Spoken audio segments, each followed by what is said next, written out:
Қайырлы күн, құрметті оқушылар. Бүгін сіздермен келесі бір тест талдауын қарастыратын боламыз. Бұл тест талдауының басқаларынан айырмашылығы, бұл жерде біз ең қиын деген, осы ұлттық тестілеу орталығының 5 нұсқасындағы ең қиын деген есептерді, яғни ең жаңа есептерді қарастырамыз. Одан кейін бүгін өздеріңіз жақсы білесіздер, ұбт-ның бірінші күні болды. WhatsApp чаттарынан және әртүрлі әлеуметтік желілерден көптеген тапсырмалар келіп жатыр. Сол тапсырмалардың ішінде қиын деген бір қанша тапсырмаларды да бүгінгі тест талдауымызда қарастырамыз. Бірақ құрметті оқушылар, ол телефонға немесе басқа да қосымша көмекке мүлдем сенбеңіздер. Телефон пайдалану дегенді мүлдем естеріңізде алмаңыздар. Мен әр күні осы YouTube каналда тест нұсқаларын талдауын жасап, әртүрлі сұрақтарды қарастырып жатқанда негізгі мақсатым сол. Оқушылар өздерінің адал еңбегімен жоғары балл алса екен деп тілеймін, өз білімімен алса екен деп тілеймін. ұбт-ға дейін мен өз қолымнан қаншалық көмек келеді бәрін жасай аламын сіздер үшін. Қандай сұрақтарыңыз болса да жіберіңіздер. Ол тек қана ұбт-ға дейін. ұбт-ны өз білімдеріңізге сеніп тапсырғандарыңыз жөн. Енді өкінішке орай қазір WhatsApp-тарға тағы жазып жатқан оқушылар бар, көмек бере аласыз ба деген сияқты. Мен ешқандай көмек бере алмаймын. Көмек бере аламын, ол тек қана ұбт-ға дейін. ұбт-ға дейін қандай да бір сұрағыңыз болса, егер түсінбеген тақырыбыңыз болса жіберіңіз, мен сізге түсіндіріп беруге дайынмын. Жақсы, сонда мынау сұрақтарды бастайық. Ең бірінші, егер аммиактың көлемдік үлесі 40% болса, аммиак пен оттек қоспасындағы болатын оттектің массалық үлесі дейді. Енді биылғы тест сұрағының бір жаңалығы осы, массалық үлеске қатысты сұрақ сұраған. Алдыңғы тест талдауларымда осындай есептердің бір-екеуін көрсеткенмін. Мұнда бұл жерде сіздерде екі газ бар. Бірінші газ ол аммиак, NH3. Екінші газ O2. Онда аммиактың көлемдік үлесін Фи1 деп алайық. Әдетте көлемдік үлесін Фи деген әріппен өрнектейміз. Оттектің көлемдік үлесін Фи2. Аммиактың молярлық массасын М1 деп алайық. Оттектің молярлық массасы М2. Онда аммиак сіздерде 17-ге тең, бірден жазып қояйық. Оттек сіздерде 32-ге тең. Енді массалық үлесті омега-1 деп алайық. Аммиактікін, оттектікін омега-2 деп алайық. Енді осы жерден бізден сұрап отырған оттектік массалық үлесі. Онда дайын формула бар осылай. Омега-2 Фи2 көбейтілген М2 бөлінген Фи1 плюс М1 плюс Фи2 көбейтілген М2 деген. Мынау дайын формула. Яғни бұл жерде сізден қайсы газдың массалық үлесін сұрады, сол газдың көлемдік үлесі мен молярлық массасын көбейтесіз. Мынау формула ол жалпы газ қоспасының емері шығады. Мынау формуладан газ қоспасының емері шығады. Көбейтеміз 100-ге. 100%-ке. Енді сан мәндерін орындарына қойсақ, мынау үстіңгі жағына жазайын. Онда омега-2-міз тең. Фи2 деп отырғаны ол сіздерде оттектің көлемдік үлесі. Мынау есепте сіздерде берілді, аммиактың көлемдік үлесі 40%, онда оттектікі 60% денсіз. 100%-дан азайтамыз, онда 0,6. Көбейтеміз. Оттектің емері 32. Енді Фи1-міз ол аммиактікі. Аммиактың көлемдік үлесі 40%, ол 0,4. Көбейтеміз 17-ге. Плюс оттектің көлемдік үлесі 0,6, көбейтеміз 32-ге. Көбейтілген 100%. Осыдан бәрін көбейтіп бөліп шығарсақ, жоқтап 74% шығады екен. 74%. Бұл сіздерде жауап В. Сонда сіздерге мынау жерде маңызды мына формуланы еске сақтау керек. Массалық үлес. Біз қайсы газдың массалық үлесін сұрайды, сол газдың көлемдік үлесін молярлық массасына көбейтесіздер. Оны жалпы қоспаның емеріне бөлесіздер. Келесі есепте бұл да газ қоспасы туралы. Метан мен метанның қоспасының массасы 11 грамм, қоспаның қалыпты жағдайдағы көлемі 13,44 литр дейді. Онда қоспаның құрамындағы газдардың көлемдік үлесі. Онда сіздерде жаңағы мынау берілген формуламыз, ол газ қоспасының молярлық массасын табатын формула. Мына жерге жазып қояйын. Молярлық масса қоспа. Сол қоспадағы әрбір газдың, ол сіздерде М1 Фи1 плюс М2 Фи2. Енді бізге онда қоспаның молярлық массасын тапсақ, олардың молярлық массаларын білеміз, әрбір газдың. Енді мына газ қоспасының көлемдік үлестерінің қосындысы сол 100% болу керек. Мысалы сіздерде Фи1 мен Фи2, өйткені екі ақ газ ғой сіздерде. Олардың қосындысы 100%, яғни санмен бірге тең денсіз. Ары қарай жүйе жасаймыз. Онда бізге мына қоспаның молярлық массасын табайық. Әдетте молярлық массамыз, ол бізде масса бөлінген зат мөлшеріне тең. Енді қоспаның массасы сіздерде берілген 11 грамм. Ал қоспаның зат мөлшері сіздерде көлемі бар. Осы көлем бойынша зат мөлшерін таба салуға болады. Онда қоспаның зат мөлшерін мына жерге есептей берейін. Қоспа. Сіздерде мына қоспаның көлемі берілген 13,44 литр. Осыны бөлеміз молярлық көлемге 22,4 литр молға. Сонда шығады 0,6 моль. 0,6 моль шығады. Енді онда мынау қоспаның массасы 11 грамм, оны зат мөлшері 0,6-ға бөлеміз. Онда біздің молярлық массамыз 18,33 осылай кете береді. 18,33 грамм моль болады екен. Енді мына екеуінен жүйе жасайық. Мына жүйе жазайын. Фи1 мен Фи2-нің қосындысы сіздерде 1-ге тең, яғни 100%, ол 1-ге тең. Енді М1 деп отырғанымыз, бірінші ол метан, онда метанның молярлық массасын аламыз, 16 Фи1, плюс екінші газымыз ол этан, этанымыз С2H6, 30 Фи2, тең 18-де 33. Енді осыдан бірінші теңдеуді 30-ға көбейтіп жүрсек, онда 30 Фи1, осы жерге бірден жаза салайын, 30 Фи1, 30 Фи2 және 30. 30-ға көбейткенде біз барлығын көбейтеміз. Енді бірінші теңдеуден екінші теңдеуді азайтсақ, 30-дан 16-ны азайтсақ, 14 Фи1 қалады. 30 пен 30 қысқарып кетеді. 30-дан 18-де 33-ті азайтсақ, бізде 11-де 67 қалады екен. Енді осыдан Фи1-ді тапсақ, 11-де 67-ні бөлеміз 14-ке. Сонда бізде 83-де 33 шығады, яғни 83-де 3%. Фи1 деп отырғанымыз ол метан. Метанымыз сонда 83-де 3% шығып тұр. Онда қалғаны бізде этан болу керек, ол 16-да 7%. 16-да 7 бізде бар. Сонда мынадай газ қоспасының есептерінде сіздерге екі формуланы жақсы білу керек. Ол не? Қоспаның молярлық массасын қалай есептейді? Соны жақсы білу керексіздер. Яғни олардың молярлық массаларын көлемдік үлестеріне көбейтесіңдер, соның жалпы қосындысын табасыңдар. Мысалы, сіздерде әдетте молярлық масса ауа дегенде, ол 29 деп жаттап алғансыздар. Ол 29 қайдан шығады? Ауаның құрамында негізде екі газ бар. Азот және оттек. Тағы көмірқышқыл газ. Онда қосып алсақ, жарайды үшеуі. Мынау сіздерде 78%, оттек сіздерде 21%, көмірқышқыл газы 1% деп алайық. 0,94 ол 1% деп қарайық. Сонда сіздерде міне М1 Фи1, азот сіздерде 28, оның көлемдік үлесі 78. Екінші газ ол сіздерде оттек, молярлық массасы 32. Көлемдік үлесі 21, 0,21. Үшінші газымыз С2, оның молярлық массасы 44, көлемдік үлесі 0,101. 1% ол 0,101. Осының барлығын көбейтіп қосып шықсаңыздар 29 шығады. Яғни ауаның молярлық массасы 29 деген осы формуладан шыққан. Егер 3 газ болса, онда плюс М3 Фи3 деп те жазуға болады. Одан кейін екінші мынаны көңіл бөлу керек. Олардың көлемдік үлестерінің қосындысы 100%. Өйткені біз алдыңғы есепте де оны қолдандық. Міне 40% деп берілген. Онда қалған оттегіміз 60% деп. Біз оны автомат түрде білеміз. Сол сияқты керісінше біз көлемдік үлесті есептеген кезде де осыны есте сақтау керекпіз. Олардың көлемдік үлестерінің қосындысы 100% дегенді. Жақсы, осымен сіздерде газ қоспасының есептері түсінікті деп ойлаймын. Алдағы уақытта осыған қатысты есептер шығарып көріңіздер. Бұған дейінгі нұсқаларда екі есеп болған болу керек осындай есептерден біз шығарған. Одан кейін екінші мынау формула маңызды. Сіздерге көлемдік үлесі беріліп, массалық үлесті тапқан кезде дайын формула бар. Оны жаттап алу керексіздер. Жақсы, енді бүгінгі көп таралып жүрген тапсырмаларға қарайық. Бірінші ауыспалы элементтер дейді.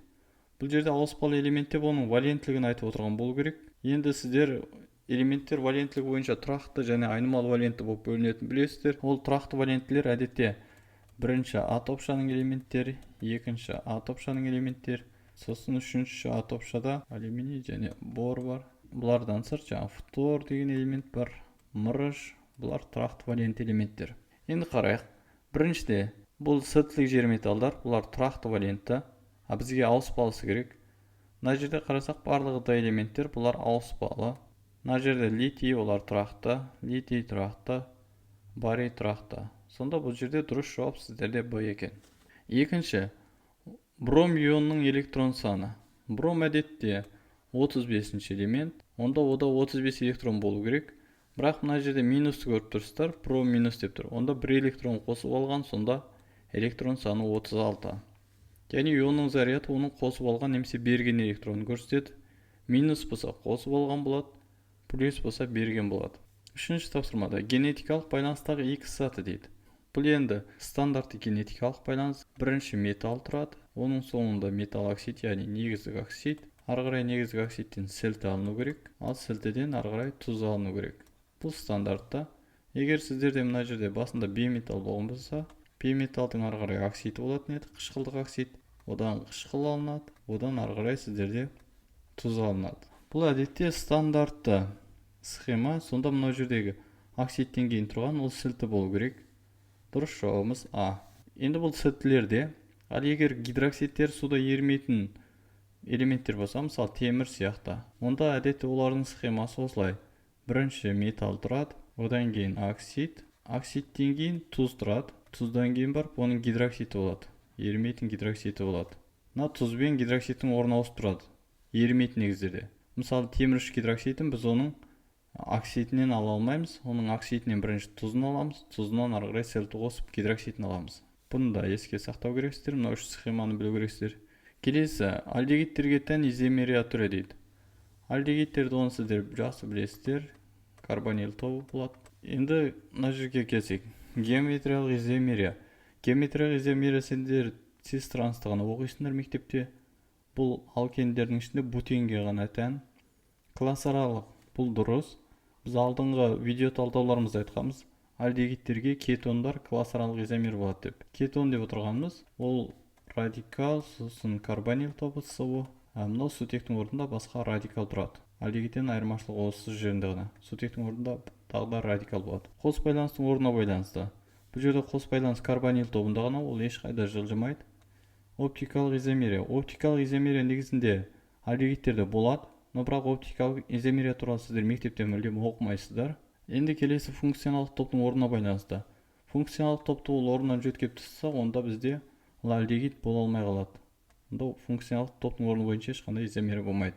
Келесі 5-ші сұрақта глюкоза тотықсызданғанда түзілетін зат дейді. Мынау жерде сіздерде глюкозаның құрылымдық формуласы берілген. Глюкоза ол альдегиді спирт, альдегиді спирт деп отырғаны, ода альдегидтік топ бар, сосын 5 гидроксил тобы бар. Сонда бұл әрі көп атомды спирт, әрі альдегидке жатады. Енді осының тотықсызданғанда дейді. Тотықсыздану, енді алдыңғы сағат біз айттық, альдегидтерді тотықсыздандырсақ, онда H2-ні қосамыз, онда одан спирт шығу керек. Онда мынау карбонил тобы, ол да гидроксил тобына айналады. 6 атомды спирт түзіледі. Онда глюкозаның жалпы формуласы сіздерде С6H12O6 болған. Ол өзіне сутекті қосып алады. Осыдан сіздерде С6H14O6 мынадай зат түзіледі. Бұл заттың аты сорбит. 6 атомды спирт. Мына карбонил тобымыз H2OH-ға өзгереді. Енді глюкозаны бұл сіздерде бүгінен тотықсыздандырғанда деп сұраған. Енді тотықтырғанда не болады? Альдегид тотықтырсақ бізде карбон қышқыл болу керек. Онда С6H12O6-ны енді ол жерде күміс оксидмен күміс айна реакциясы болуы мүмкін, мысалы аргентум 2O, немесе мыс гидроксидмен тотықтыруға да болады. Мына жерде аммиактағы ерітіндісі. Сонда мына оттекті өзіне қосып алады. С6H12O7 мынадай зат түзіледі. Бұл зат глюкон қышқыл деп аталады. Сонда глюкон қышқыл болған кезде мынау жердегі H-мыз енді OH болады. Міне мынадай зат. Бұл глюкон қышқылы, бір оттекке артық. Сонда сіздер глюкозаның тотықсыздану жағдайында сорбит түзілетін, тотығу жағдайында глюкон қышқыл түзілетін білу керексіздер. Сонда дұрыс жауап бізде сорбит. Келесі 6-шы тапсырмада С6H6 көмірсутектің өкілі дейді. Енді С6H6 ол бензол, ол арендерге жатады, оны жақсы білесіздер. 7-ші тапсырмада 45 грамм суда 5 грамм тұз ерітілген болса, тұздың массалық үлесі. Онда омега тұз, тұздың массалық үлесі. Ол тұздың массасы сіздерде 5 грамм. Ерітіндінің массасы 50 болады. 45-ке 5 қосасыздар. Көбейтесіз 100-ге. Енді 100 бен 50 қысқарып кетеді. 2-ні 5-ке өсек 10%. 10%. Дұрыс жауабымыз Е екен. Бұл енді ерітіндінің ең оңай есебі. Келесі 8-ші есепте. Нәтижесінде 17-де 1 грамм барий гидроксиді түзілу үшін сумен әрекеттесетін барий оксидінің массасы дейді. Онда сіздерде барий О плюс су нәтижесінде шығады барий OH2.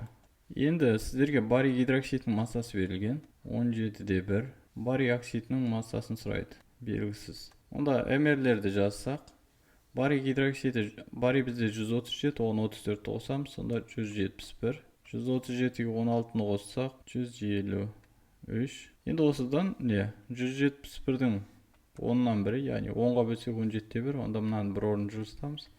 Сонда 15-те 3 грамм шығу керек. Бұл бізде В жауапты. Келесі 9-шы тапсырма.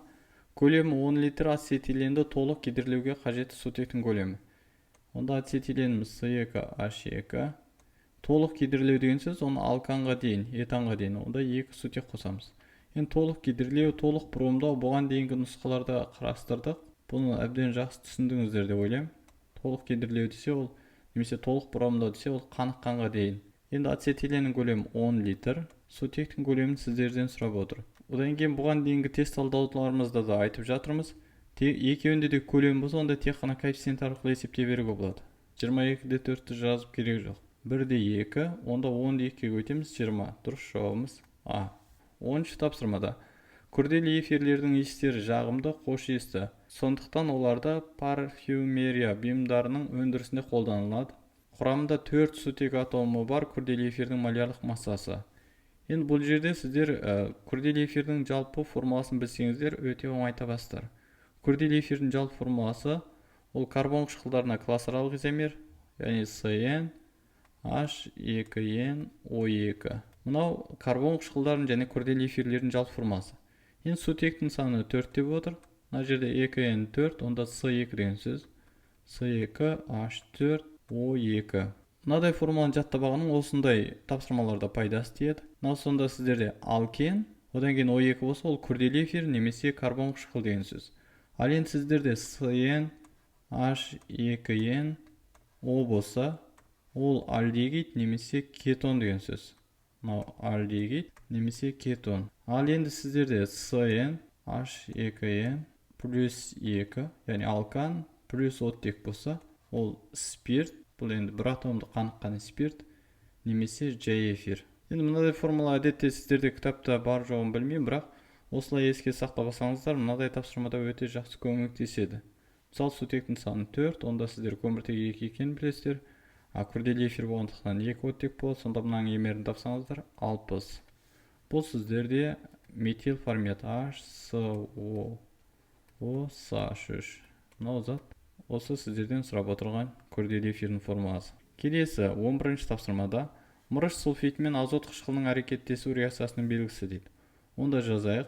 ZnS плюс HNO3, 2 HNO3 бірден жазайық. Бізде мырыш нитраты NO2 және H2S. Енді H2S-ті жақсы білу керексіздер. Бұл шіріген жұмыртқаның иісі бар, улы газ. Сонда біздің бұл реакциямыздың белгісі газ бөлінеді екен. H2S газ бөлінеді. Келесі 12-ші тапсырмада көміртектің 2 оксидін зертхана жағдайындағы концентрлік күртқышымен алу әдісіне керекті зат дейді. Бұл реакцияны енді көп қолданылмайтын реакция. Бұл сіздерде 10-шы кластың оқулығында бар. Міне, мынау зат бейорганикалық химияда осындай бір органикалық заттың реакциясы бар. Бұл HCOH-ты сіздер енді өздеріңіз жақсы біліп тұрған шығарсыздар. Бұл құмырсқа қышқылы немесе метан қышқылы.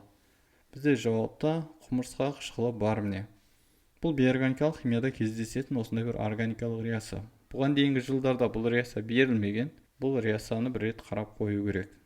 Сосын мына жерде оның жалпы сипаттамасы реакция қалай жүреді. Мысалы, көміртегі 2 оксиді иіссіз, түссіз, өте улы газ. Мына жерде тағы да оқысаңыздар, міне СО молекуласында 3 байланыстың болуымен түсіндіріледі. 3 байланыс деп отырған міне көміртек пен оттектің арасында 3 байланыс болады әдетте, азот сияқты. Одан кейін бұл СО-ны сіздерде міне иіс газ деп атайды.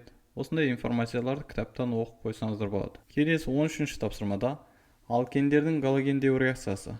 Галоген деген сөз ол фтор, хлор, бром, йод солардың біреуін қосу. Онда дұрыс жауап не А-да тұр, бромды қосу.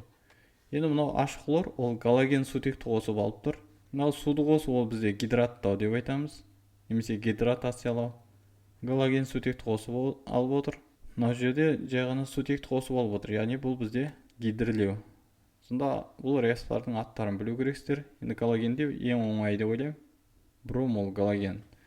Келесі 14-ші тапсырмада 500 мл этанды дегидрлегенде шығымы 90% этилен түзілді. Онда бірінші реакциямыз ол этанды C2H6 дегидрлеу реакциясы. C2H4 плюс H2 дегидрледік. Мынау бізде 500 мл өлшем бірлігіне көңіл бөлу керек. Миллилитрмен берілген. Онда 500 мл-ден енді көлем бойынша 1-де 1, 500-ден 500 түзілу керек. 500 мл Енді бізде шығым берілген. Енді 500-ді жаңағы шығымына көбейтеміз, сонда бізде практикалық көлем қалады. Практикалығы. Яғни біздің нақты өзімізде қалатын көлем. Онда 500-ді көбейтеміз 0,9-ға, 90%-іміз 0,9, сонда 450 мл, немесе ол 0,45 литр. Енді ары қарай осы түзілген этиленді біз хлорлаған. С2H4-ті хлорладық дейді. Хлор 2. Бұл жерде қосылу реакциясы жүреді. Сонда С2H4 хлор 2. Енді мына дихлоретан ол сіздерде сұйық зат. Мынаның көлемі 0,45 литр болған. Мынаның массасын тауып алайық. Біз ең соңында сұрағаны көлем сұраған. Бірақ көлемді біз 22,4 бойынша таба алмаймыз. Өйткені мынау сұйық зат.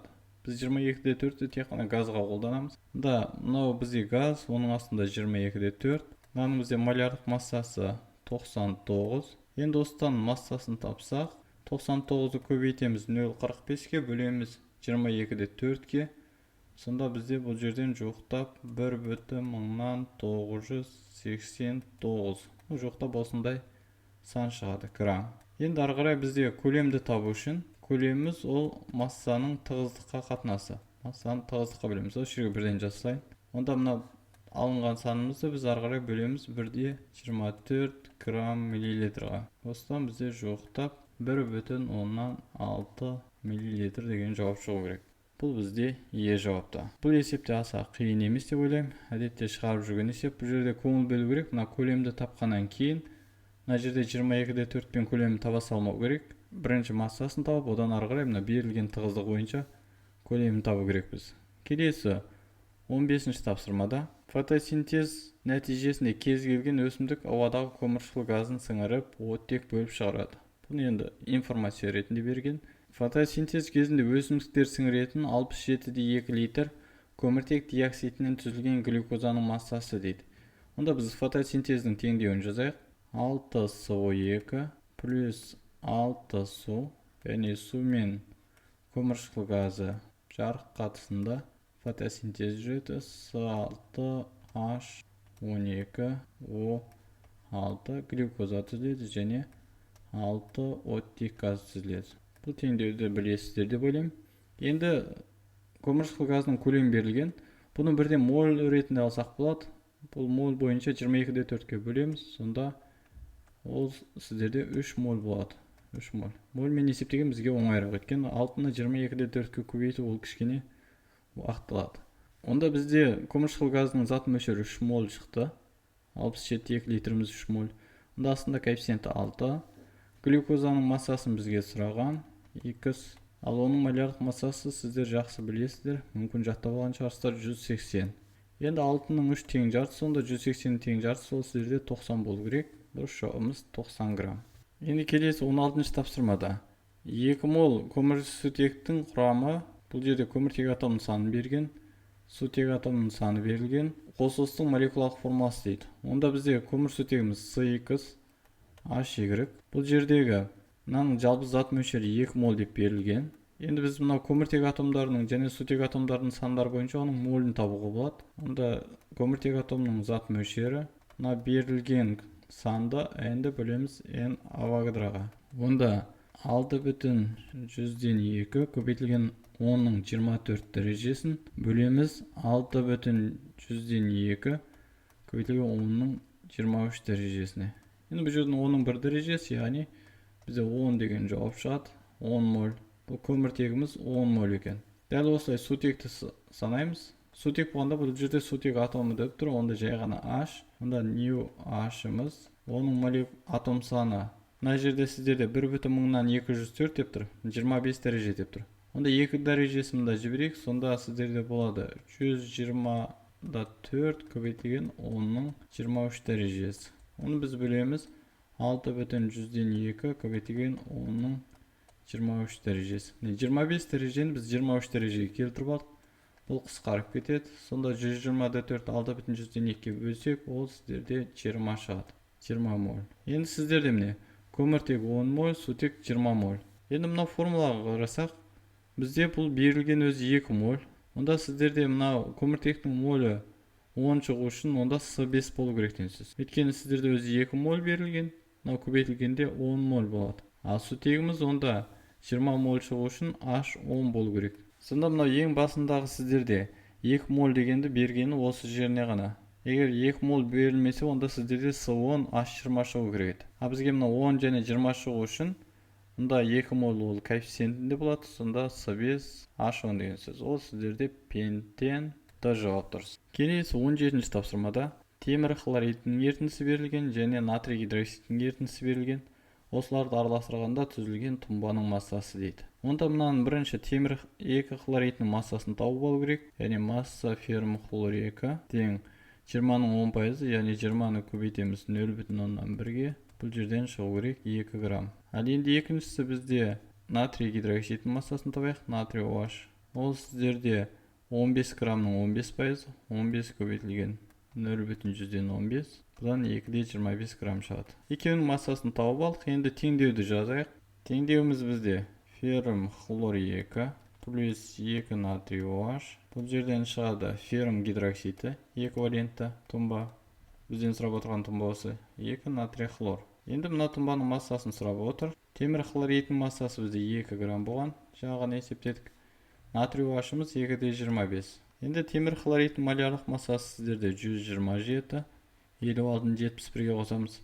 Натрий OH-ымыз 42-ге көбейтеміз 80. Енді қайсымен есептейтінін анықтаймыз. Енді мына жерден бөлмей-ақ білуге болады. 2 ол кіші сан. Кіші санды біз 127-ге бөліп жатырмыз. Мынау 225 ол үлкенірек, бірақ оны біз 80-ге бөліп жатырмыз. Сонда бұл жерде феррум хлоридінде бәрібір кіші болып саналады. Онда осы бойынша есептейміз. Онда темір гидроксидінің молярлық массасы бізде 56, 34, 90. Онда бізде масса феррум гидроксидінікі 90-ды көбейтеміз 2-ге 180, 180-ді 1-де 27-ге бөлеміз. Сонда жоқтап 1,42 грамм шығады. Бізде жауаптарда 1-де 4 деген бар екен, онда осы дұрыс жауап. Енді бұндай есептер сіздер әдетте шығарып жүрген есептер, стандарт есеп, бұдан еш қорқудың керегі жоқ. Келесі 18-ші тапсырмада. Массасы 30 грамм мырыш пен мыстың құймасын сұйытылған күріш қышқылмен өңдегенде 1-де 12 литр газ бөлінді дейді. Құймадағы мыстың массалы үлесі. Бұл есептер енді әбден жатталып та қалған болуы мүмкін. Стандарт есеп бұл металдар қоспасына қатысты. Онда мыс сіздерде сутектен кейін тұр. Демек мыспен реакция жүрмейді. Мырыш сіздерде сутектің сол жағында тұр. Онда реакция жүреді. Онда бір ғана реакция. Ол мырыштың күкірт қышқылмен реакциясы H2SO4. Бұл жерден мырыш сульфаты плюс H2 шығу керек. Енді сутектің көлемі сіздерге берілген 1,12. Астында 22-де 4 болады. Мырыштың молярлық массасы сіздерде 65. Массасы сіздерде X. Енді осыда мырыштың массасын тапсақ, 65-ті 1-де 12-ге көбейтеміз, 22-де 4-ге бөлеміз, сонда 3-де 25 грамм шығады. Бұл мырыштың массасы. А бізде есепте сұрап отырған мыстың массалық үлесі. Онда бізде қоспаның массасы 30, оның 3-де 25-і мырыш. Онда масса мысымыз 30-дан азайтамыз мырыштың массасын. 30-дан азайтамыз 3-де 25-ті. Сонда 26-да 75 грамм. 26-да 75 грамм ол мыстың массасы. Енді ары қарай массалық үлесті табасамыз. Омега мысымыз. Оның массасы бізде 26-да 75 грамм болды. Қоспаның массасы бізде 30 грамм. Көбейтеміз 100%-ға. Осыдан бізде 89,17 деген жауап шығу керек екен. 89,17 жоқтағанда осы сан шығады. Бұл бізде Д жауап. Бұндай есептерді сіздер көбірек шығарған болуларыңыз мүмкін. Бұл әр жылғы ОБТ-ның сұрақтарында болады, дәл осындай қоспаның есебі. 19-да 20%-ық 355 грамм натрий сульфат ерітіндісін дайындау үшін қажетті мынау кристаллогидрат пен судың массасы. Мынау енді сіздер білесіздер, мирабилит деп айтады, немесе клаубер тұз деп айтады. Мұнда бізге кристаллогидраттың массасын табу керек және судың массасын. Бізде қазір бары соңғысы М ерітіндіміз 355 грамм. Бұл жерде массалық үлес натрий сульфатымыз 20%. Енді бұл қайдан келді десе, бұл мына жерде белгілі мөлшерде су бар және белгілі мөлшерде кристаллогидрат бар. Яғни натрий 2SO4, 10H2O. Сонда бізде мына соңғы ерітіндіміз натрий сульфатының кристаллогидратына суды қосу арқылы дайындалған. Онда бізге түсінікті болу керек. Мына 355-тің 20% ол натрий сульфаты. Онда бірінші соны тауып аламыз. Масса натрий сульфатымыз натрий 2SO4 Ол жаңа 355-тің 20%, яғни 355-ті көбейтеміз 0,2-ге. Осыдан бізде 71 грамм шығады. Енді мына жерден көріп отырғанымыздай натрий сульфаты судың құрамында болмайды, жоқ. Ол тек қана мына сульфат, ол тек қана мына кристалл гидраттан келеді. Онда біз мынандай теңдеу жазсақ болады. Натрий 2 SO4 плюс 10 H2O, осыдан натрий 2 SO4 10 H2O. Енді сіздерде натрий сульфатының массасы бар 71 грамм. Онда натрий сульфатының молярлық массасы сіздерде 142, кристалл гидраттікі 142-ке 10 суымыз ол 180, қоссақ 322. Енді мынау 71 142-ның тең жартысы, онда 322-ның тең жартысы сіздерде 161 болу керек, 161 грамм. Енді жауаптардан қарасақ 161 деген ол тек қана В-да тұр. Енді мынау сіздерде 161 болса, жалпы ерітіндіміз 355, онда 355-тен 161-ді азайтамыз, 194 ол су болады. Яғни 194 деп отырғанымыз осыдан шыққан. Келесі 20-шы тапсырмада екі валенті металл сульфатының сул ерітіндісінің электролиздегінде катодтан 12,8 грамм металл, анодта 2,24 литр газ бөлінді. Катодта бөлінген металл. Бұл енді бұрынғы жылдардың опыттарында болған сұрақ. Мына 12,8 ол 64-тің 2 есесі, ол мыс деген жауап шығу керек. Енді нақты қалай шығарамыз, соны қарастырайық. Әдетте металл бөлінді десе, онда ол металл мына 3-ші аралықта деген сөз, соңғы аралықта. Осы соңғы аралықта ғана металл бөлінеді. Енді мына ортаңғы аралықта да металл бөлінеді, бірақ көбінесе бұл ортаңғы аралықты сіздерде ОБТ-да бермейді. ОБТ-да не бірінші аралықтың металдар болады, ол жерден сутек бөлінеді, немесе соңғы аралықтың металдар беріледі. Бұл бірінші. Енді бізде берілген анионымыз сульфат. Онда сульфат ол оттекті анион, міне. Онда анодта бізде оттек газ түзіледі. Сонда жалпы теңдеуді жазсақ, металл сульфаты, бірден теңестіріп жазайын, 2 металл сульфаты, 2 су, міне 2 су деп мына жерден тауып отырмыз. Электролиз болған кезде бізде түзіледі катодта металл, өз есепте берілген металл түзіледі деген. Ары қарай енді сутек иондары, мынау жерде қалған сутек иондары ол сульфатпен қосылады, сонда 4 сутек иондар ол 2 күкірт қышқылын түзеді, және анодта бізде оттек газ түзіледі, O2. Жалпы теңдеуіміз осы.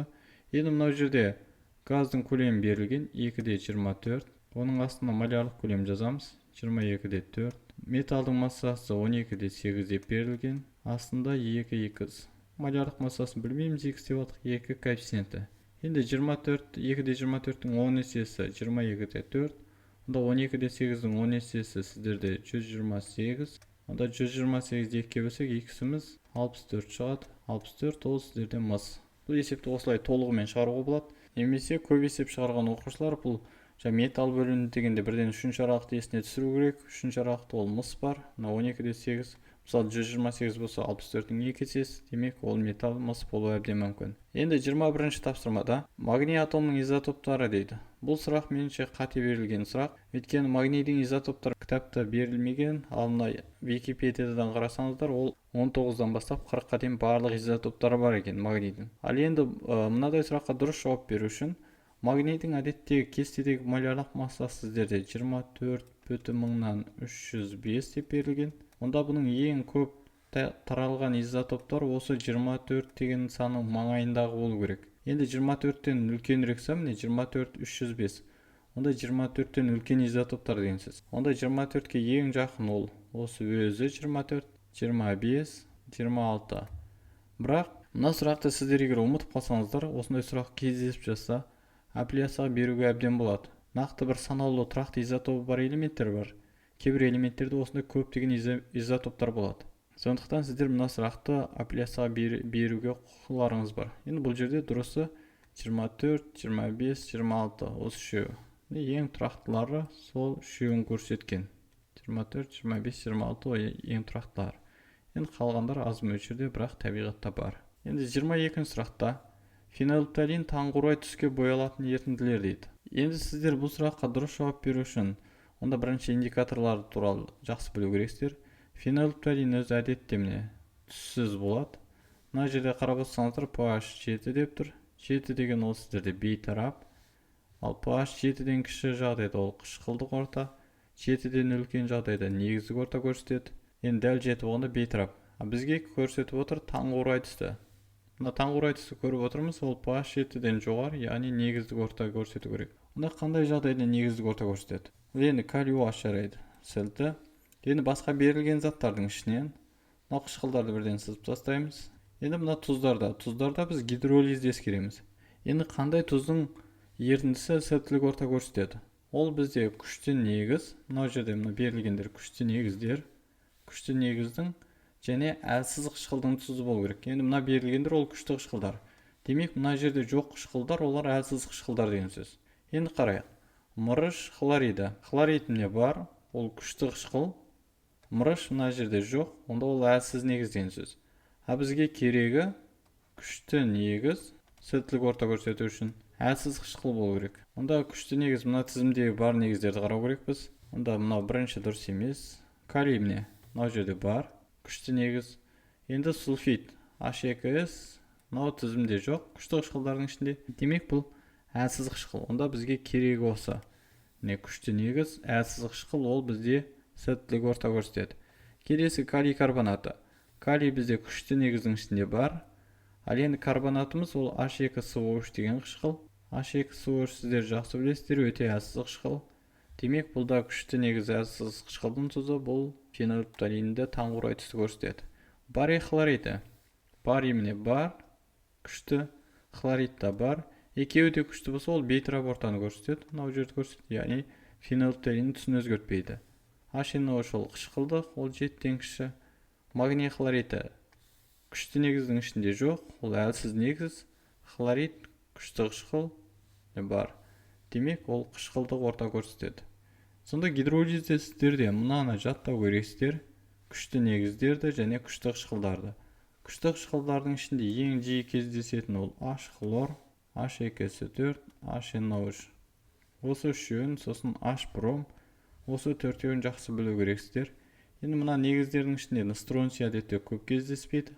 Қалған бесеу ең жиі қолданылады. Енді келесі 23-ші сұрақта йодтың плюс 5 валентті қосылыстары. Енді бұны оңай анықтауға болады деп ойлаймын. Мысалы, йод 2 O5, 5 болып тұр. 3, мына жерде 1, мына жерде 1, мына жерде натрий плюс 1, оттек минус 2, онда минус 6, жалпы 0-ді беру үшін ол плюс 5 болу керек. Да H. Да және H жауаптар. Бұл үшін сіздерге тотығу дәрежесін есептеуді білу жеткілікті. 24-ші тапсырмада 40 грамм хром қышқылын алу үшін қажетті хром оксидінің массасы. Енді бұл реакция әдетте көп кездеспейтін реакция.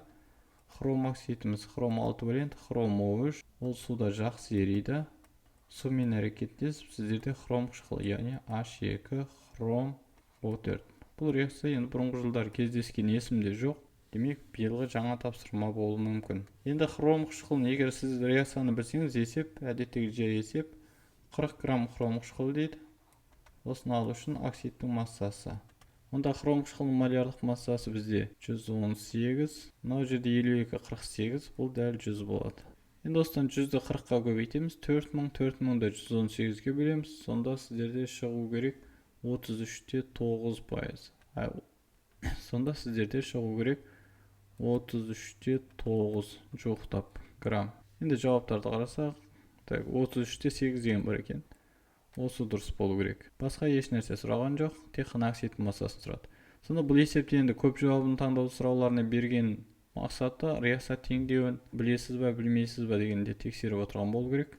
Реакция теңдеуін білсеңіз, есеп оңай есеп. Келесі 25-ші тапсырмада көміртек атомдары өздері дара байланысқан карбоциклді көмірсутек. Бұл жерде екі сөзге көңіл бөлу керек. Дара байланысқан деген сөз сіздерде қаныққан деген сөз. Ал енді карбоциклді деген сөз ол циклді қосылыс болу керек. Карбо деген сөз тек қана көміртектен құралған циклді қосылыс. Онда сіздер жақсы білесіздер, көміртектен ғана құралған циклді қосылыстардың біз екі түрін ғана оқыдық сіздермен. Ол біреуі циклоалкан, екіншісі ароматтық көмірсутектер немесе арендер. Ал енді бізге айтып отырғанда дара байланысқан деген, яғни бізге қаныққанды сұрап отыр.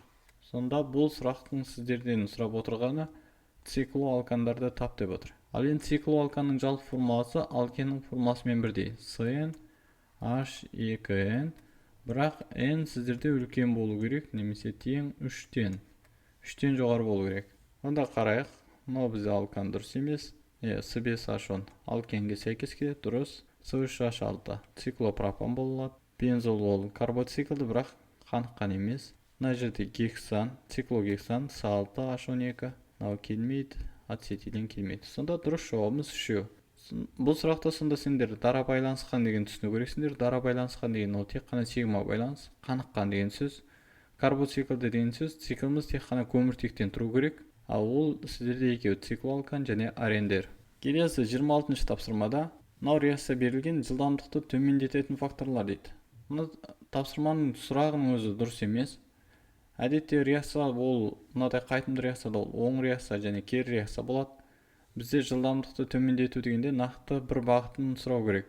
Оң реакцияның немесе кері реакцияның деген. Енді біз оң реакцияның деп алып қарап көрейік. Онда бірінші концентрацияны арттыру дейді. Концентрацияның артуы бізде жылдамдықтың артуына алып келеді. Дұрыс емес. N2-нің концентрациясын төмендету. Енді оң реакцияның болса, онда ол дұрыс. Жүйедегі қысымды арттыру. Енді оң реакцияда міне 4 көлем, мына жақта 2 көлем. Қысымның артуы ол концентрацияның артуы деген сөз. Онда ол дұрыс емес. Ол жылдамдықтың артуына алып келеді. Енді N2-нің концентрациясын жоғарылату. Бұл концентрацияны жоғарыласақ жылдамдығымыз артады. NH3 концентрациясын төмендету. Бұл өнімнің концентрациясын біз төмендетсек, онда мыналардың жұмсалуы тездейді. Оң реакцияның жылдамдығын арттырады. Бұнда дұрыс емес деп қарайық. Катализатор енгізу. Енді жақсы білесіздер, катализатор ол реакцияны жылдамдататын зат, жылдамдықты арттырады. Салқындату. Салқындату ол температураны төмендету. Енді Ван де Кёптің ережесі бойынша бізде температура артқанда жылдамдық артады, ал температура төмендесе, онда жылдамдығымыз төмендейді. Жүйедегі қысымды төмендету. Қысымды төмендету деген сөз ол концентрацияны төмендетумен бірдей. Онда дұрыс жауап сіздерде BGH болу керек. Бірақ жалпы мынау сұрақ дұрыс емес сұрақ. Бұны тіпті апелляцияға да беруге болады. Жылдамдықты төмендетеді деген кезде бізде нақты болу керек. Қандай жылдамдықта? Оң реакцияның ба әлде кері реакцияның ба деген. Келесі 27-ші сұрақта карборонт құрамындағы кремнийдің массалық үлесі. Бұл да оңай сұрақ, бірақ сіздерде ең басты карборонттың формуласын білу керексіздер. Ол кремний мен көміртектің қосылысы. Екеуі де 4 валент, сонда силициум С деген карборонтымыз осы. Формуланы білсеңіз, онда есеп оңай. Силициум сіздерде 28, көміртек сіздерде 12, онда бұның молярлық массасы МР сіздерде 40, 28-ге 12-ні қостық. Онда массалық үлес кремнийіміз 28-ді бөлеміз 40-қа. 28 бөлінген 40 көбейтілген 100. Енді осыдан 70% шығады. Оңай тапсырма. Ең бастысы карборонттың формуласын білу керексіздер. 28 бензолды хлорлау реакциясы берілген жарық қатысында. Енді осы жерде көңіл бөлу керек. Бензолды әдетте екі түрлі хлорлауға болады. Ол біреу жарық қатысында, мынау жерде көріп отқандарыңыздай. Онда гексахлоран шығады, міне. Қосылу реакциясы жүреді, 3 хлорды қосып алады. Ал енді екіншісі феррум бромыш немесе феррум хлорыш, яғни льюис негіздерінің қатысында галогендеу. Мына жерде броммен реакциясы тұр. Мына астында оқысаңыздар, хлормен де бензол осылай әрекеттеседі деп тұр. Яғни мына жерде хлор 2 болса, онда сіздерде мына бромның орнында хлор болады, H хлор. Яғни хлор бензол түзіледі. Мына екі реакцияның айырмашылығы ол катализаторында қосатын затына, реакцияның жағдайына байланысты. Егер феррум хлорыш немесе феррум бромыш болса, онда жай орын басу реакциясы жүреді. Жарық қатысында болса, бізде қосылу реакциясы. Бізге берілген ол жарық қатысында, онда екінші зат, яғни С6, H6, хлор 6 деген зат.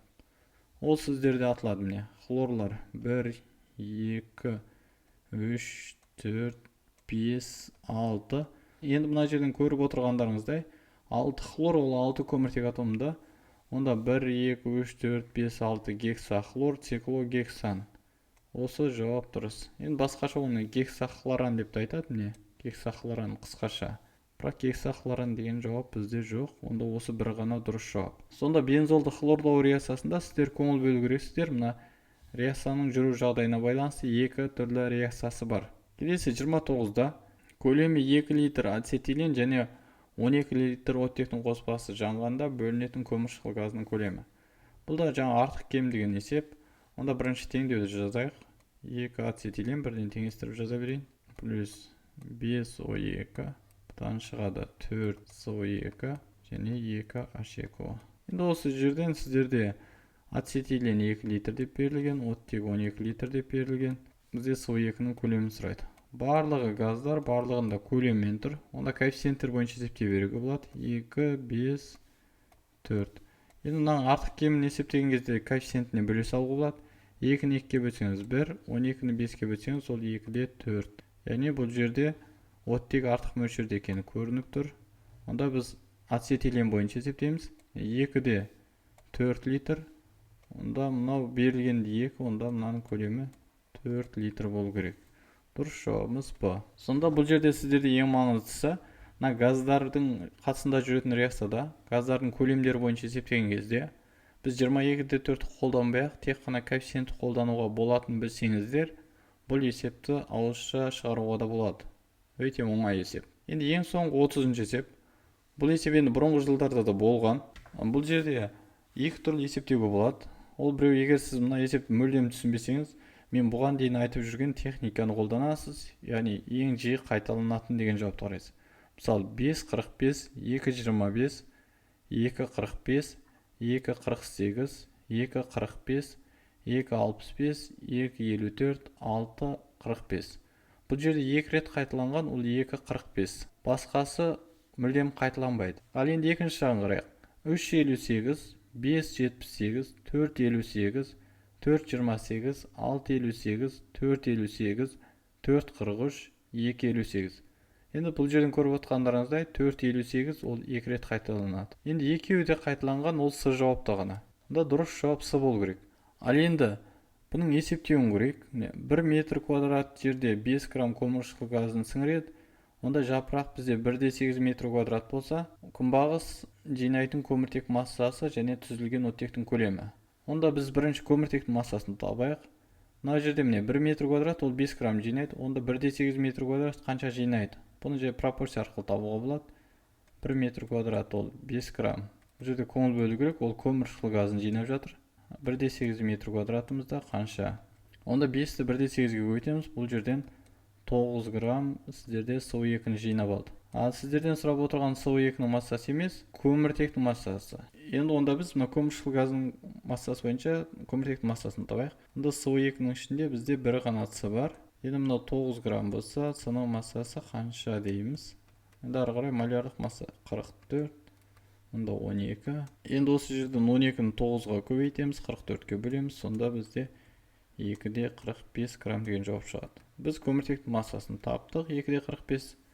Енді ары қарай бізде түзілген оттектің көлемі дейді. Онда бұл сіздерде фотосинтезді айтып отыр. Бағана ғана жазған реакциямыз 6СО2, 6H2O.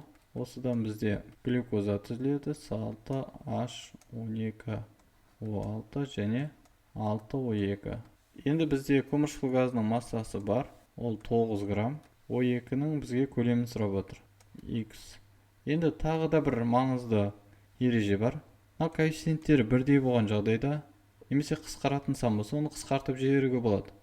Сонда 6 мен 6 бірдей, онда мынаның молярлық массасын 6-ға көбейтіп керек жоқ. Онда жаңағыны 44 ала беруге болады. Мына көлемді де 6-ға көбейтіп керек жоқ, 22-де 4 алуға болады. Егер коэффициенттері қысқаратын болса, қысқартып тастауға болады. Сонда 9-ды 22-де 4-ке көбейтесіздер, бөлесіздер 44-ке, сонда көлеміміз 4-те 58 литр шығады. Сонда біз есептеу арқылы да осы жауапты таптық. 2-де 45 және 4-те 58. Онда ОБТ-да егер сіз уақытыңыз тығыз болып жатса, үлгермей жатсаңыз, немесе мүлдем шығаруды білмесеңіз, мына техниканы қолданып көруге кеңес беремін. Яғни сізде ең көп қайталанатын жауап қайсы, соны аласыз. Келесі жағында қайсы ең көп қайталанады, соны қарайсыз.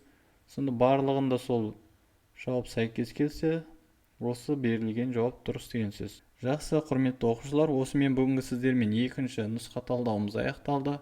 Ертең тест тапсыратын оқушыларға сәттілік. Үйренуден жалықпаңыздар, шаршамаңыздар, еш нәрсені уайымдамаңыздар. Келесі видео талдауларымызда кездескенше аман сау болыңыздар.